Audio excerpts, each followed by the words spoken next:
Bom dia, pessoal. Bom dia. Engraçado, boa pergunta já no começo da aula. Professor, posso sentar aqui? A questão é, geralmente eu deixo a pessoa sentar onde ela quiser. Só que se ela não estiver no lugar dela e ela der um pio durante a minha aula, eu não falo, eu falo rua, na hora, certo? Então pode sentar. E aliás, eu vou te confessar uma coisa.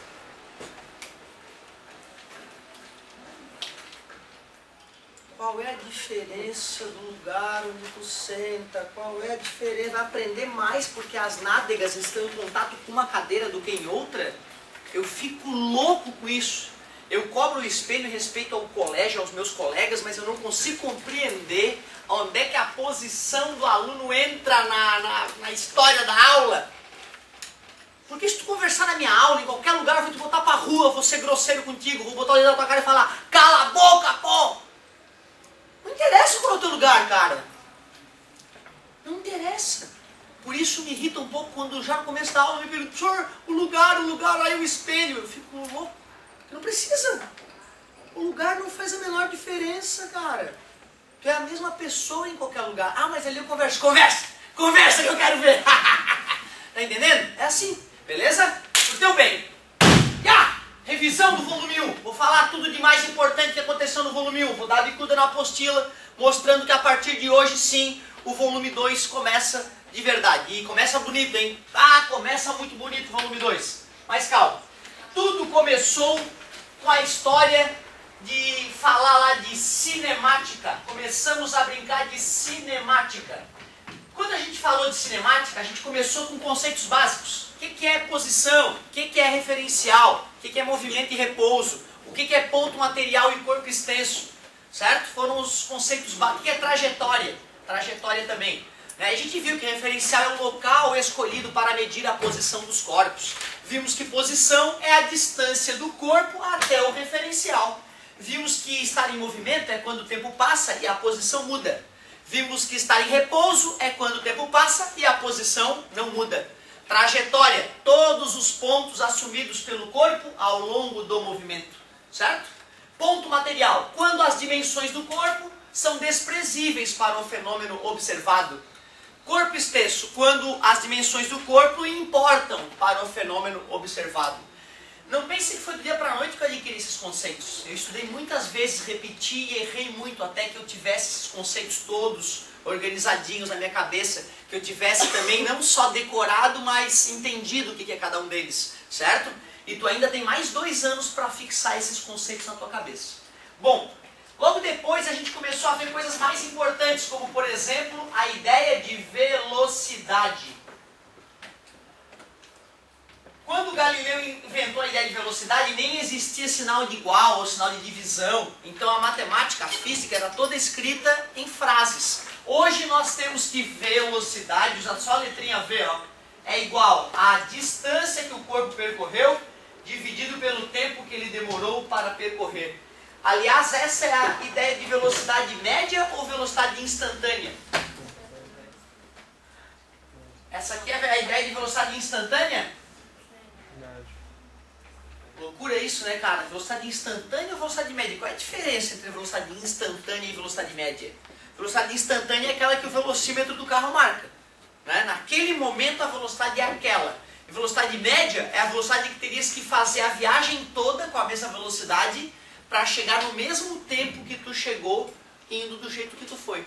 Como assim, professor? Por exemplo, eu vou todo final de semana para Mituba. Sabe onde eu vivi, nesse lugar, né, que eu gosto muito de restaurar minhas energias no final de semana. Então eu pego o carro, geralmente eu demoro 1, 2 horas para chegar lá. São 100 quilômetros, certo? Vamos supor que eu demore 2 horas. 100 dividido para 2 quer dizer que eu fui a 50 km por hora? Não, essa é a velocidade média. Isso é a velocidade média. Quer dizer que se eu saísse a 50 km por hora e ficasse o tempo inteiro a 50 km por hora, eu ia chegar na mesma velocidade do que indo do jeito que eu fui. Como é que eu fui? Eu fui a 110 na BR, que é a velocidade permitida. Só que aí depois, né, dá o engarrafamento, o cara para, e aí fica parado um pouquinho até voltar a andar o fluxo. E essas paradas e aceleradas é como se eu ficasse o tempo inteiro a 50 por hora. Beleza? Então velocidade instantânea é aquilo que o velocímetro do carro informa, e velocidade média é a distância toda que eu percorri, dividido pelo tempo todo que eu demorei. Então podemos dizer que essa aqui é a velocidade média.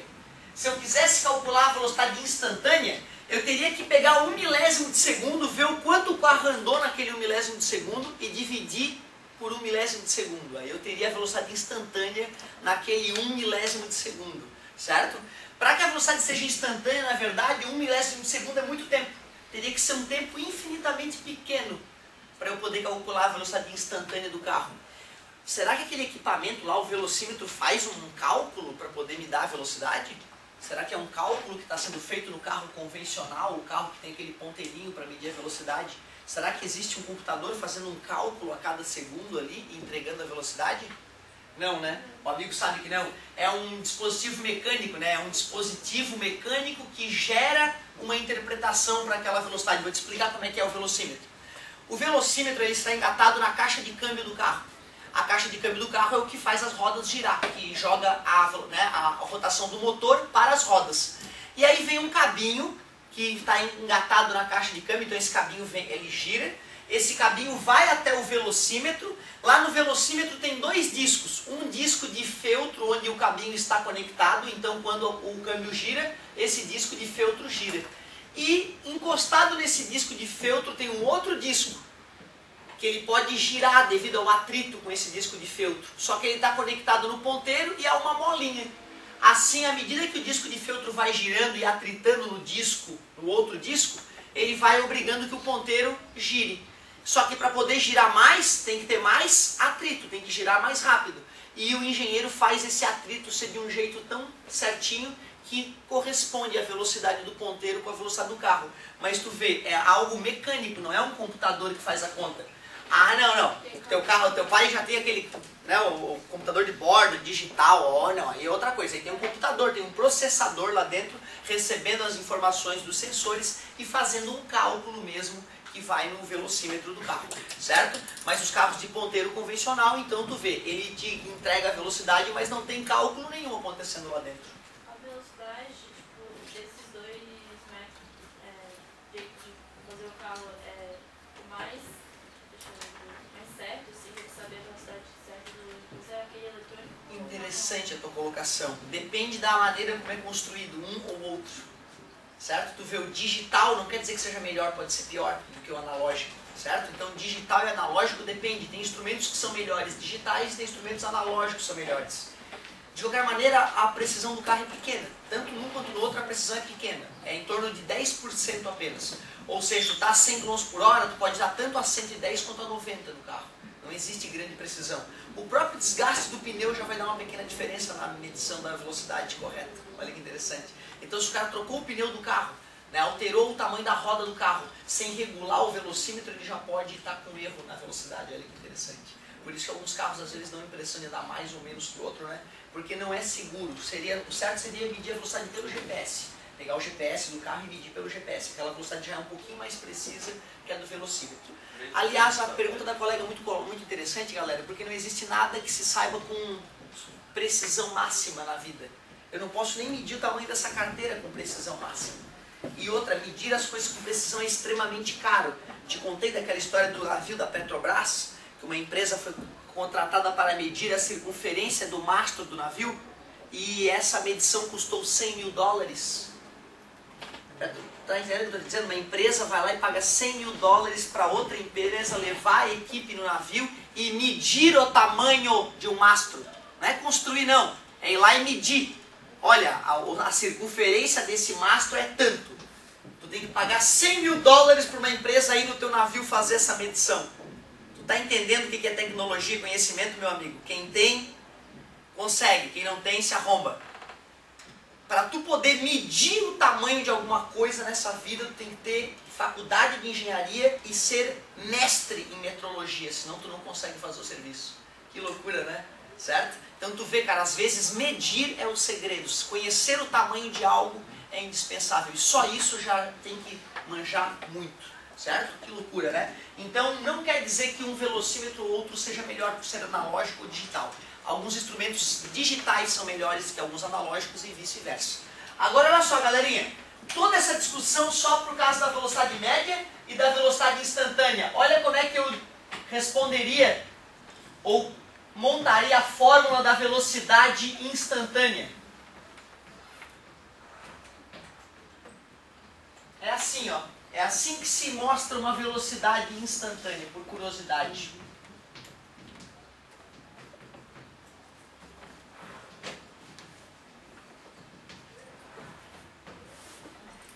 O que é isso aqui, galera? Alguém já escutou falar nisso? Lean? Esse Lean aqui é limite.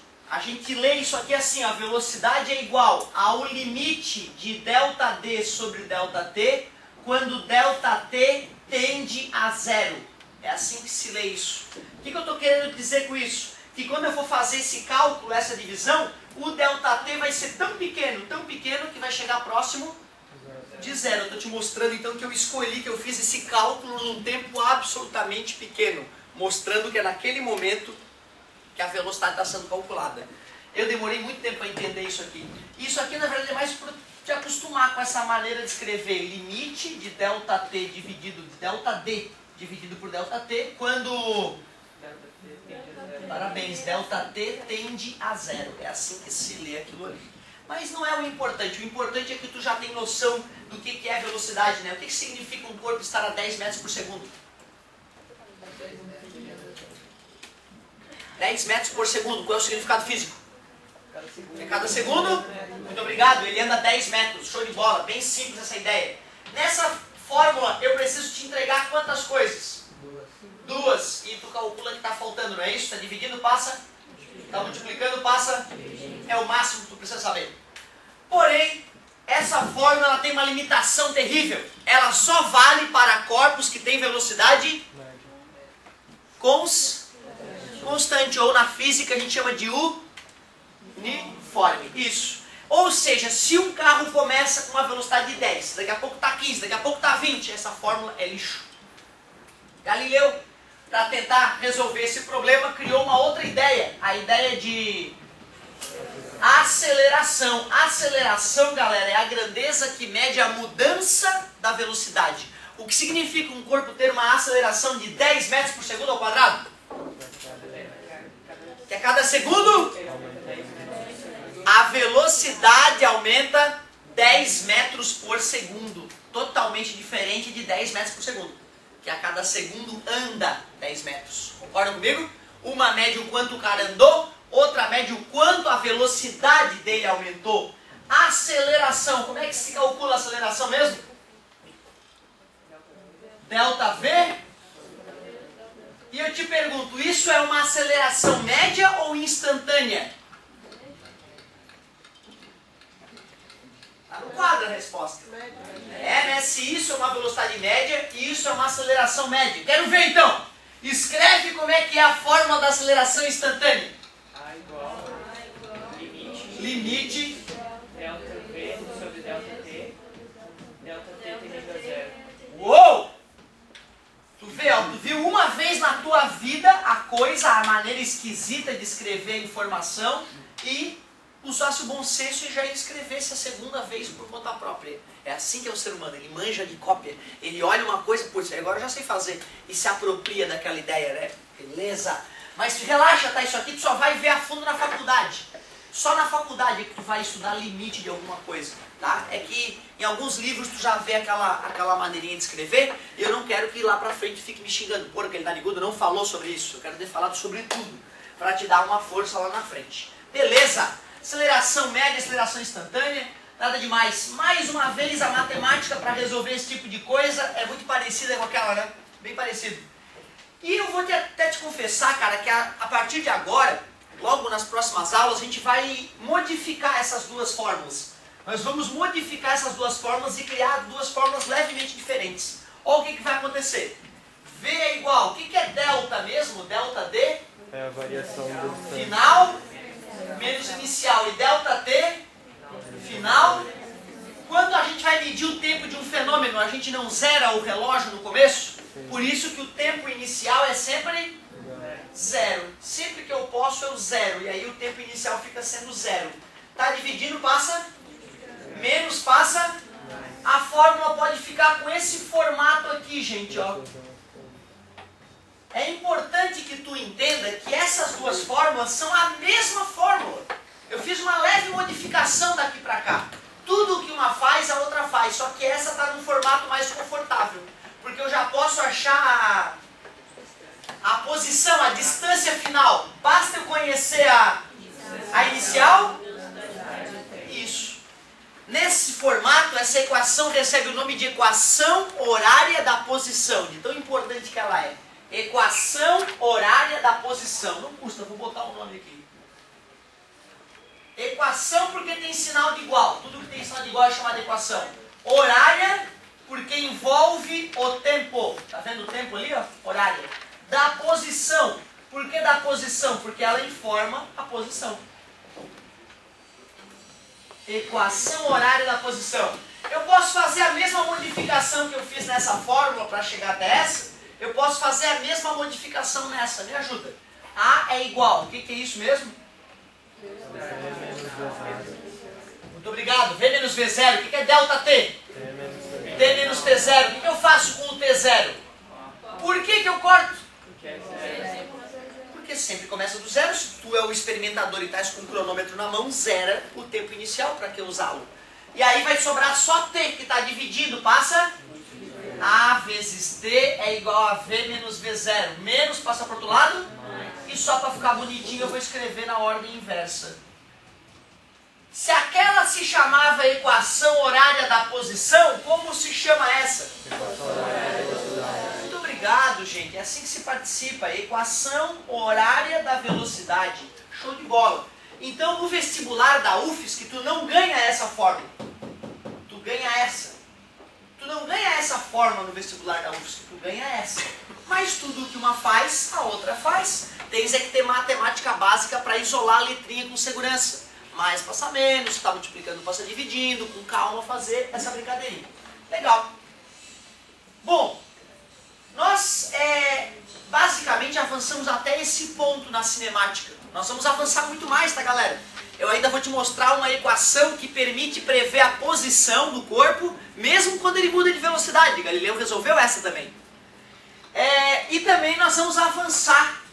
Essa fórmula vai ficar um pouquinho maior, como eu acabei de falar, e nós vamos criar uma terceira e última fórmula da cinemática, a equação de Torricelli, que eu vou te ensinar logo também em seguida.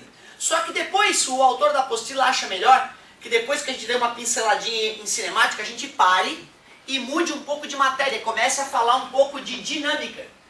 Então depois que a gente brincou com velocidade, distância, tempo, aceleração, a gente deu uma modificadinha na nossa história e começou a brincar de dinâmica. Vou anotar aqui as fórmulas que sobraram, então, as fórmulas importantes que sobraram de cinemática.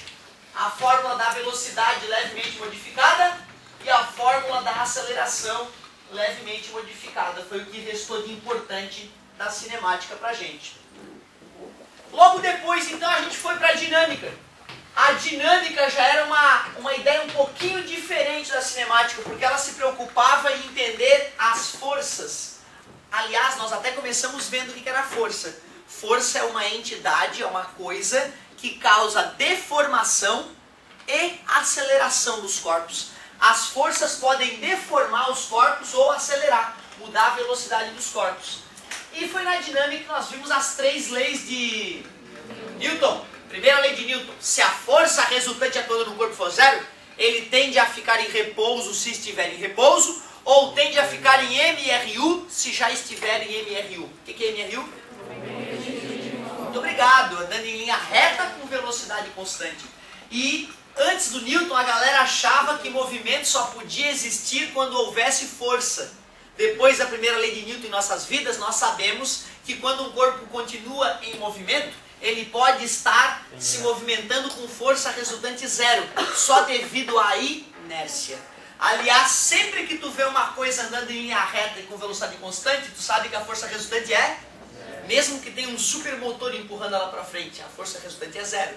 Porque se a resultante não for zero, tem que ter a mudança de velocidade. Então um corpo só tem força resultante nele se a velocidade dele está aumentando, diminuindo ou até fazendo curva, que nós sabemos que fazer curva é acelerar. Lembra? Nós até chamamos essa aceleração de fazer curva de aceleração, que bonito, centrípeta. Por que a aceleração centrípeta tem esse nome mesmo?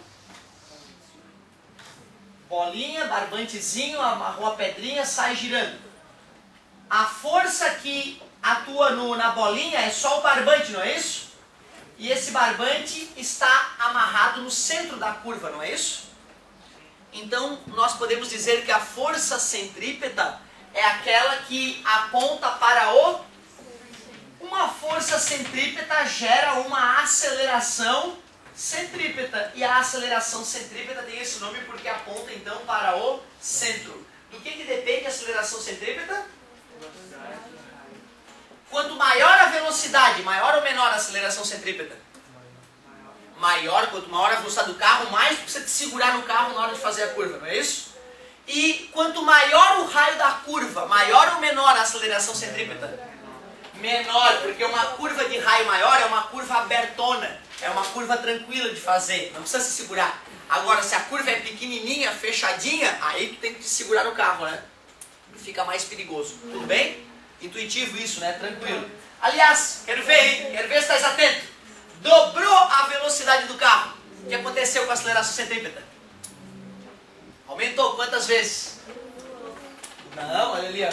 2 ao quadrado, 4. Triplicou a velocidade do carro.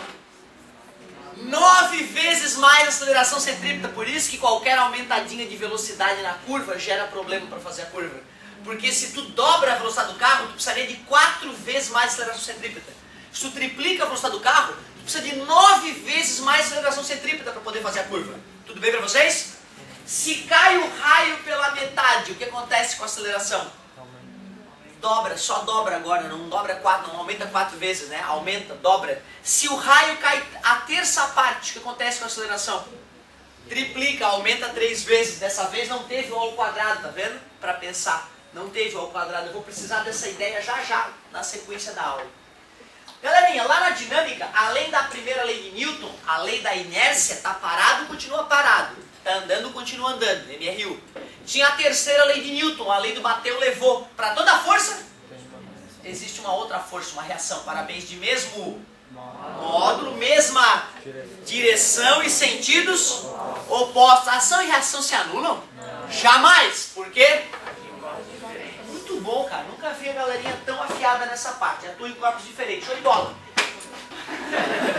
E a expressão mais importante da dinâmica é a segunda lei de Newton, que a gente brincava de chamar de física, meu amor, que teve o sisteminha de caixinhas recentemente resolvido, né? Até acrescentamos uma caixinha a mais na última aula, certo? Trabalhamos com 3 caixinhas e até te mostrei o método clássico para resolver aquele sistema que é bem feio, né? O bacana é fazer o física, meu amor, e uma pitadinha de bom senso que a gente mata aqueles probleminhas. Pois é. Eu diria que a partir de agora, com uma revisãozinha feita do volume 1, a gente pode entrar no volume 2 com grande qualidade. Porque com essas ideias todas em mente, a ideia de aceleração, a ideia de velocidade, a ideia de força, o física, meu amor, que me mostra que a aceleração de um corpo é tanto maior, quanto maior for a aceleração de um corpo é tanto maior, quanto maior for a força resultante atuando nele, né? E nós sabemos o dia a dia, pouca força, pouca aceleração. Mais força, mais aceleração.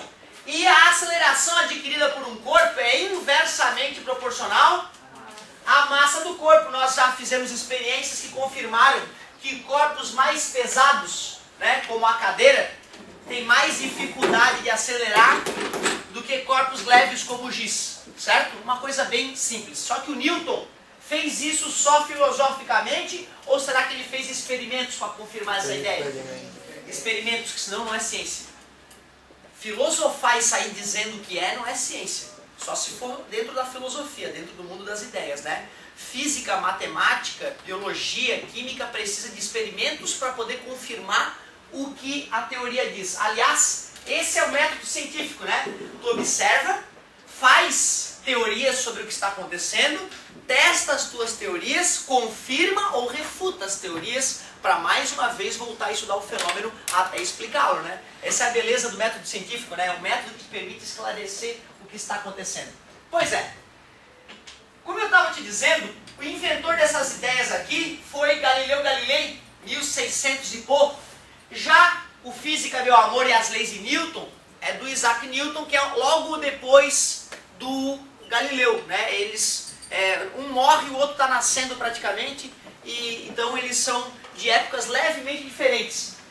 O filho da mãe do Newton, ele era um cara, como eu já te falei, que ele tinha problemas realmente, ele era um cara extremamente diferente. E ele era um apaixonado, um tarado pela informação, pela leitura, pelo conhecimento, ele queria explicar as coisas, te comentei até que ele não deixava de dormir às vezes para ficar estudando, o cara era fora da casinha. E tinha estudado tudo que já tinha sido feito antes dele, em matemática, física, filosofia. O cara não estudava só física e matemática não, ele era filósofo também, lia outras coisas. Um cara então com uma cultura bem ampla. E então ele também já tinha lido as leis de Kepler, sobre as leis de Kepler, que nesse ano nós só vamos ver no finalzinho do ano as leis de Kepler. Quem de repente assistiu uma ou outra aula da OBA, a primeira aulinha da OBA, aliás, que também botei na internet, eu vi que ocorreram algumas visualizações, lá naquela aulinha eu conto as 3 leis de Kepler, explico o que são as 3 leis de Kepler, que são as leis que até hoje nós usamos para entender o movimento dos corpos celestes em torno do Sol. Por exemplo, é importante vocês lembrarem que a Terra não gira em círculos em torno do Sol. Ela gira descrevendo uma trajetória elíptica, certo? E tem outras 2 leis de Kepler, além da que fala da trajetória. O Newton leu essas leis e ele queria entender por que, cara, por que a Lua gira em volta da Terra? Né? Por que isso? Por que os planetas giram em volta do Sol? O que faz o planeta fazer a curva? E ele já estava estudando, né, a ideia de força, massa e aceleração, e ele já tinha a ideia até de aceleração centrípeta, que um corpo para poder fazer uma curva tem que ter uma aceleração centrípeta. E se tem uma aceleração centrípeta, é que tem uma força centrípeta. E ele queria entender de onde é que vem essa maldita força que faz a Lua orbitar a Terra e não se desprender dela. Afinal, ele já sabia que se a força resultante é zero, o corpo que está em movimento tende a continuar em que tipo de movimento? MRU, então ele pensou, caramba, se não houvesse força atuando na Lua, a Lua não poderia ficar descrevendo o movimento circular, ela tinha que passar reto e sumir da Terra, não é isso? E ele também percebia que as coisas aqui na Terra eram atraídas pela Terra. E ele pensou, se eu sou atraído pela Terra, por que a Lua não é atraída pela Terra? Sendo que a Lua deve ser feita da mesma coisa que eu sou, feita de matéria. Né? Exatamente, foi aí que ele começou a perceber que massa, ninguém antes dele havia percebido isso, que massa atrai massa, e é isso que faz a gente estar grudado na Terra. E ele percebeu isso não só olhando para a Terra, olhando para a Lua, olhando para o Sol, olhando para o Sistema Solar, e até a idade dele, a galera achava que as leis que governavam a Terra eram uma. As leis que governavam os céus eram outras. Afinal, a terra é dos humanos e o céu é dos deuses. Eles achavam que eram leis perfeitas que descreviam o movimento dos corpos celestes, e eram outras leis aqui na Terra. Newton foi o primeiro que percebeu, não faz sentido. Da mesma forma que uma maçã é atraída pela Terra, a Lua é atraída pela Terra. Aliás, massa atrai massa. E ele, na hora que percebeu que massa atrai massa, começou a fazer um estudo matemático para ver qual é a fórmula matemática para calcular essa força de atração. Fala, querido. Assim como a Terra e a Lua não se anulam, então isso ele viu também que aqui na Terra também acontece isso com nossos corpos. E na verdade é a mesma força, a mesma natureza. Outra, Newton estava começando a perceber que quando eu faço isso, ó, teve uma curva, não teve? Agora olha o que eu vou fazer, vou aumentar a velocidade de lançamento. O que aconteceu com o raio da curva que o objeto descreveu? Aumentou ou diminuiu? Uma curva pequena é assim, gente, ó. Uma curva grande é assim, tá vendo? Então o raio é pequenininho, porque vai dar uma curva pequena, e ó, o raio ficou maior. Tudo bem para vocês? Então olha bem de novo. Lançamento 1, lançamento 2... E agora o super lançamento, o lançamento 3. Qual dos lançamentos tinha maior raio? O 3. Por que o raio do lançamento 3 ficou maior? Porque a força que eu usei era maior, ou porque a velocidade inicial, depois que o giz saiu da minha mão, era maior. Agora dá uma viajadinha. Finge que nós não estamos num prédio, que a Terra a partir daqui é lisa e redonda. E que eu lancei o giz com tanta força que o raio de curvatura vai ficar igual ao raio da Terra. Tu concorda que esses dias vai começar a cair em volta da Terra para sempre? É isso que é estar em órbita, caramba, caindo para sempre em volta da Terra. É isso que está acontecendo com a Lua agora em volta da Terra. É isso que está acontecendo com a Estação Espacial Internacional agora em volta da Terra. Está caindo para sempre em volta da Terra, orbitando a Terra. Isto é orbitar, é cair para sempre em volta de um corpo. Tu viu que coisa boba? O giz mostra o que está acontecendo. E o Newton foi o primeiro que percebeu isso. O Newton que percebeu, caramba, se a Lua está orbitando a Terra, é que nem quando eu jogo um corpo aqui na superfície da Terra. Ele tende a cair, e se esse raio de curvatura for tão grande que ultrapasse o raio da Terra, o corpo não bate mais no chão, certo? Loucura isso, né, cara? Isso que é estar em órbita, caindo em volta do corpo. Legal. Agora, olha só. A genialidade do Newton não foi só ter descoberto que massa atrai massa, porque já existiam outros estudiosos chegando nessa conclusão, né? Percebendo que tinha uma força oriunda do Sol, entre aspas, que fazia a Terra se movimentar em torno dele. Né? Só que o Newton, a genialidade do Newton foi descobrir qual é a fórmula matemática que permite calcular essa força. Então vou te mostrar a lei de atração das massas. Lei de atração das massas, mais uma ideia brilhante do nosso querido Newton. Newton, então, depois de fazer um estudo de vários anos observando a natureza, percebeu que todo corpo que tem massa atrai qualquer outro corpo que tem massa. E essa força de atração pode ser calculada. Vou representar os vetorzinhos aqui. Newton dizia o seguinte: a força de atração é diretamente proporcional ao produto das massas, inversamente proporcional ao quadrado da distância entre os corpos. E também depende, aliás, de uma constante que ele chamou de constante gravitacional universal. Coitado do Newton, morreu sem saber quanto era o valor dessa constante gravitacional universal, que só foi calculado em 1800 e pouco, pelo experimento de um maluco chamado Cavendish. O cara fez uma máquina que permitiu calcular qual é a constante gravitacional universal. M1 e M2 são o que mesmo? As massas dos corpos que se atraem. O que é o D? A distância. E a distância entre esses corpos é medida a partir do centro. Então tu pega o centro de um dos corpos, pega o centro do outro corpo e mede a distância entre os seus centros. E o G, como eu te disse, é a constante gravitacional universal. Ótima pergunta. Não, na verdade é o seguinte, pensa comigo. Se eu fosse usar como referência essa parte do corpo, essa parte está mais próxima do outro corpo do que aquela, concorda comigo? Se eu fosse usar aquela parte como referência, eu estaria errando por causa dessa que está muito mais próxima. Se eu uso o centro do corpo como referência, então eu não estou usando nem a distância desse que está mais próximo, nem a distância daquele que está mais distante. Eu estou usando o ponto onde tem mais massa próxima do outro corpo. O centro de um corpo é onde tem a maior parte da massa dele, certo? Então é como se eu estivesse considerando que toda a massa desse corpo estivesse concentrada no centro dele, beleza? Pensa bem, se eu fosse escolher, né, um lugar para colocar toda a massa de um corpo, tem que ser no seu centro para representá-lo adequadamente, certo? Então, se eu fosse representar esse corpo como uma pequena massa, não adiantaria colocar a massa ali, nem ali, nem ali, nem ali, que não seria a representação real. A melhor representação é colocando a massa em seu centro. Por isso que a gente chama de centro de massa. E pensa comigo. O meu corpo, a massa está distribuída em todos os pontos. Mas na hora de analisar um ser humano, por exemplo, em cima de uma moto, fica complicado analisar toda essa distribuição de massa.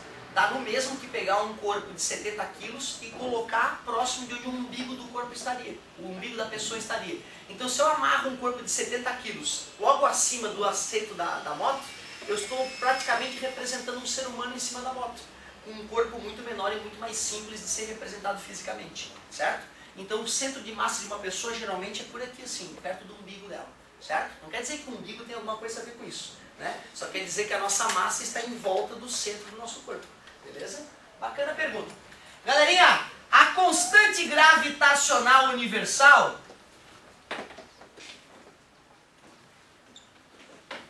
vou colocar aqui no quadro por curiosidade. Vocês não têm obrigação de decorar, obviamente, né? Constante gravitacional universal. Mas hoje ela é conhecida. 6,67 vezes 10 na menos 11. Newton metro quadrado por quilograma quadrado. 6,67 vezes 10 na menos 11 é um número grande ou pequeno? O que é, galera, 10 na menos 11, meus amigos? O que significa 10 na menos 11? Vocês sabem potência de 10, não sabem? É pegar aquela vírgula e jogar 11 casas para a esquerda.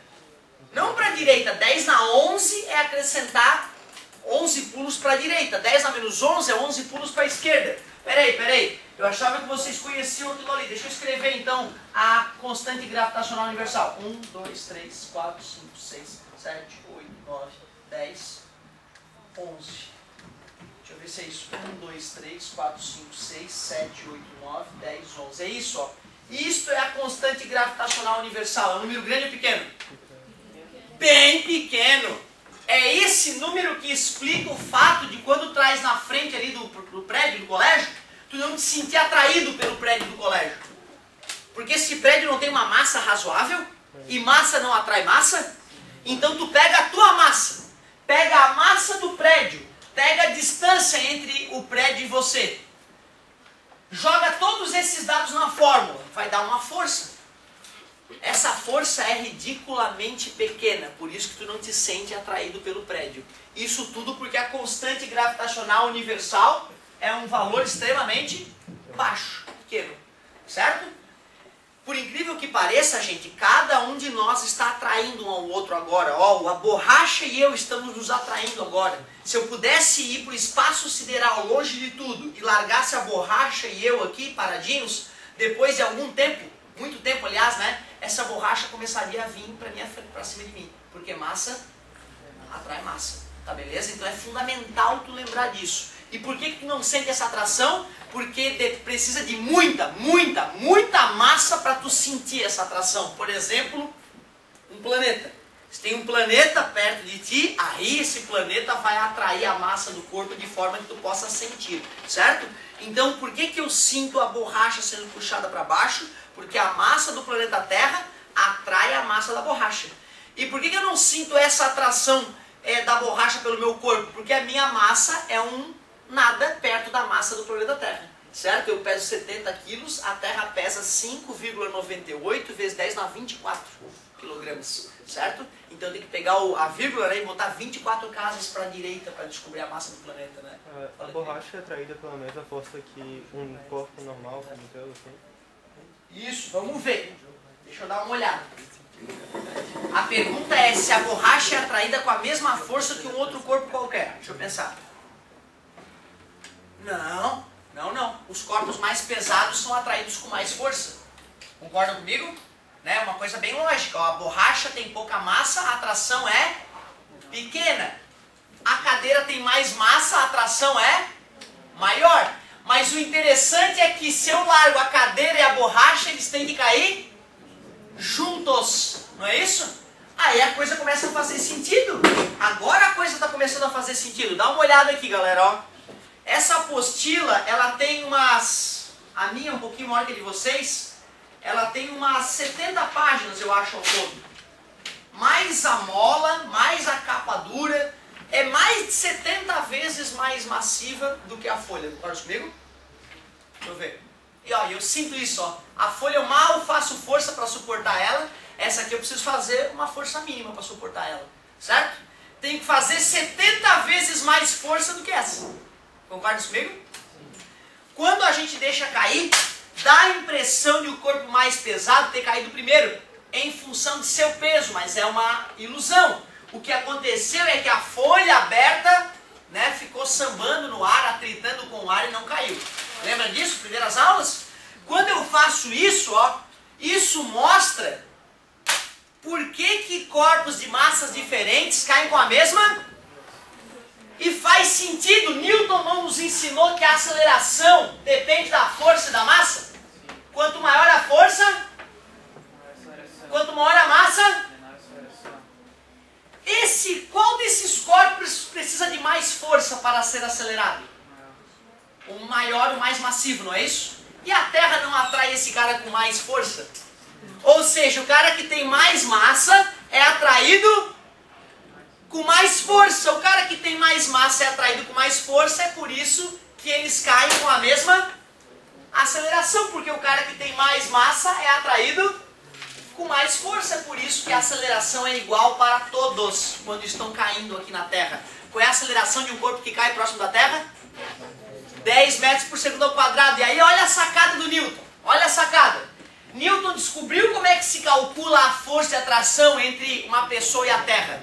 Só que ele ainda não sabia a constante gravitacional universal. Só que ele pensou, peraí, basta eu pegar o corpo e deixar o corpo caindo. Se eu deixo um corpo caindo na Terra, qual é a única força que atua nele? A da gravidade, a da Terra, que a gente chama de força-peso. Peso. A massa do corpo que está caindo eu posso medir através de uma balança, não posso? E com que aceleração um corpo cai na Terra? É que a gente chama de aceleração da...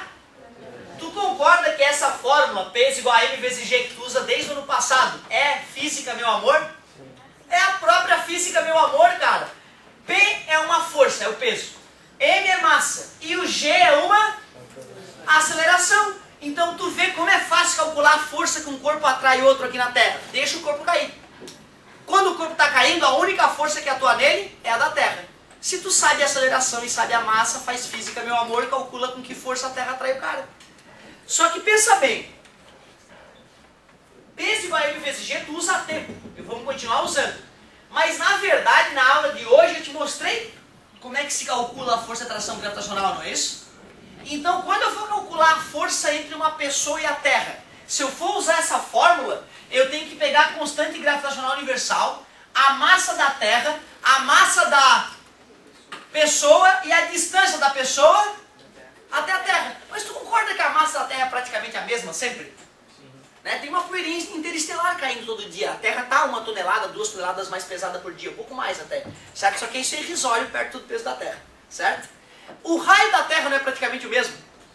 Né? Então, se tu sabe que a massa da Terra é sempre a mesma e o raio da Terra é sempre o mesmo, seria um saco ficar substituindo sempre ali os mesmos valores, né? Por isso, inclusive, que a gente usa a fórmula simplificada. Mas eu não vou resistir. Eu vou te pedir para calcular uma vez na vida, uma na morte, essa aqui, né? Eu vou hoje na volta do recreio, eu vou te pedir para calcular. Eu vou fazer uma vez, tu faz outra, aquela formuleta ali. Aí, aliás, eu vou querer comparar essas duas, ó. Vou querer comparar essas duas, assim a gente vai poder descobrir o que interfere na aceleração da gravidade de um planeta. Vamos descobrir como é que se determina a aceleração da gravidade de um planeta e por que o homem já sabia a aceleração da gravidade da Lua, de Marte, muito antes de ter chegado lá. Certo? Aliás, com essa aulinha que encerrou o volume 1 e que iniciou o volume 2, eu declaro o volume 1 encerrado! E vem o próximo! Mais! Eu quero mais!